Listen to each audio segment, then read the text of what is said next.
अगर क्लोजिंग भी इसके नीचे हुई और बाजार बंद हुए तो फिर अब यहाँ से कौन से लेवल्स इंपॉर्टेंट हो जाएंगे, क्या करें?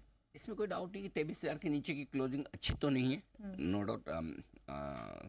कई महीनों की लोअर लेवल की क्लोजिंग पे हम जा रहे हैं। मेरे ख्याल से 7-8 महीने बाद हम 23,000 के नीचे बंद होते हुए दिखेंगे। अगर आज होते हैं तो 22,975 हमने पिछले हफ्ते 2 बार टच किया था, दिन में बंद हो जाते थे ऊपर जाकर, ठीक है। अब पहली बार 23,000 के नीचे बंद हो रहे हैं, राइट। What next? 22,500, 22,800 अब अगला बड़ा सपोर्ट है। मतलब ये फाइनल सपोर्ट तो नहीं, लेकिन काफ़ी लोगों का ये मानना था कि एक बार 22,800 के आसपास गैप है, ये है वो है, 22,750, 800 आ जाएगा तो बढ़िया है। 22,500 से 22,800 के बीच में मल्टीपल सपोर्ट है। ये सारी चीज़ें आई हैं, ठीक है ना। तो ये सारी चीज़ें अब आपके लिए, जो लोग, कई लोग ये भी मानते थे कि उस लेवल तक आने के बाद शायद आपके लिए करेक्शन पूरा हो जाएगा, तो वो भी होता हुआ दिख रहा है। तो ये सारी चीज़ें हैं जो आपके लिए होती हुई दिख रही है, उस रेंज में आपके लिए आती हुई निफ्टी आता हुआ दिख रहा है। तो 22,500, 22,800 आपका बड़ा सपोर्ट जोन है। बैंक निफ्टी पर सेम 47,800, 48,050 वो जनवरी महीने का लो है। बढ़िया है कि अभी तक उसको तोड़ा नहीं है। हम 47,800 के आसपास डबल बॉटम बनाए हैं आज, वहाँ से थोड़ा बेहतर है। तो बैंक निफ्टी थोड़ा सा बेहतर है, बहुत ज़्यादा तो नहीं कहूँगा।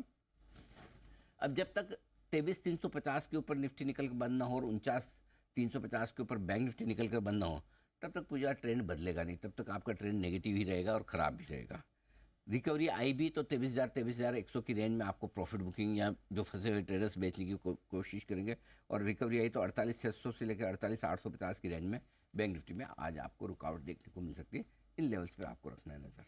ठीक है, तो ये हैं अहम लेवल्स निफ्टी और बैंक निफ्टी के आपके लिए। तो सर, इस पैनिक के माहौल में जो बिकवाली मची हुई है चौतरफा, कहीं खरीदारी के मौके भी दिख रहे हैं? खरीद रहे हो तो सिर्फ एक ही चीज़ खरीद रहे हैं, क्या? पुट्स। बोलो और कुछ भी खरीदो, नुकसान ही नुकसान हो रहा है। लेकिन हाँ, ऐसा नहीं कि खरीदारी के मौके नहीं होते, मौके होते हैं, ज़रूर होते हैं।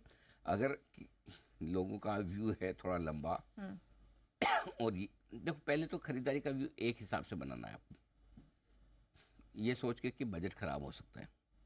और बजट ख़राब हो सकता है तो आपको 2 तरीके से उसको प्ले करना है कि थोड़ा आप अभी खरीदेंगे, थोड़ा बजट के बाद।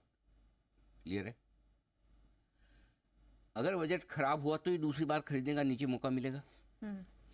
और ऐसी सिचुएशन में अगर बजट खराब हुआ तो आपको काफ़ी नीचे के लेवल भी देखने को पड़ सकते हैं और काफ़ी लंबा समय भी लेना पड़ सकता है।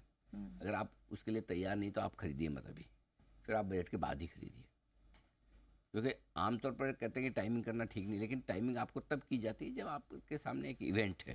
और अगर आपको रिस्क कम चाहिए तो इवेंट के बाद है। भाई ऐसा है ना, ये मार्केट का इतना बुरा हाल है, बजट बहुत अच्छा आ गया तो भी कितना 2-3% बढ़ जाएगा। तो अगर आप 13% घटी हुई निफ्टी में 3% छोड़ देंगे तो कौन सा, मतलब कुछ लुट जाएंगे। या 17%, 15% आपके मिड स्मॉल कैप घटे हुए हैं तो उसमें 2-3% घट भी गए तो कौन सा फर्क पड़ जाएगा। तो अगर आप उसके लिए तैयार, रिस्क नहीं लेना चाहते लाइफ में, तो बजट के बाद खरीदिए। मॉडरेट रिस्क लेना चाहते हैं कि भाई मुझे फ़र्क नहीं पड़ता, मैं 3 साल के लिए पैसा लगा रहा हूँ, नीचे आएगा तो भी मुझे समझ में आता है, तो आप थोड़ा भी लीजिए, थोड़ा बजट के बाद लीजिए। और बाकी जिनको एग्रेसिवली खरीदना है उनके लिए वैसा टाइम है नहीं, थोड़ा थोड़ा ही करके खरीदें तो ज़्यादा बढ़िया। कहाँ खरीदारी करनी है? पहली चीज़ तो क्लियर है कि अब भी खरीदारी आपको लार्ज कैप में ही करनी है, मिड कैप स्मॉल कैप में नहीं। क्यों? क्योंकि लार्ज कैप में एक तो गिरने के रिस्क कम है, लिक्विडिटी अच्छी है, बढ़ने में वापस बढ़ेंगे तो ये पहले बढ़ेंगे, ठीक है, पहली चीज़। अर्निंग विजिबिलिटी वहाँ पर बेहतर है, ठीक है। Small cap mid cap share में ऑफकोर्स 15-17% इंडेक्स से घटने के बाद वो यूफोरिया था, वैल्यूएशन डिस्कम्फर्ट था, वो आ गया, करेक्ट। लेकिन फिर भी बेहतर लार्ज कैप है, इसमें कोई डाउट नहीं, नंबर 1। नंबर 2, बजट से पहले खरीदना है तो बैंक्स और सीमेंट, ये 2 ठीक दिख रहे हैं। बैंक्स, हमने 3 बड़े बैंकों के नतीजे देख लिए, एक्सीडेंट नहीं दिख रहे, कोट, HDFC और ICICI, तो प्राइवेट सेक्टर बैंक पास जी। Bank of India, Canara bank, 1-2 छोटे मोटे और आगे पास। तो बैंक सेफ हैं, भाव से ठीक है, वैल्यूएशन ठीक है। सीमेंट एक SCC छोड़ दिए, SCC के नंबर का भी विश्लेषण करेंगे, मुझे लग रहा है SCC अकेला एक घटिया नंबर आया है।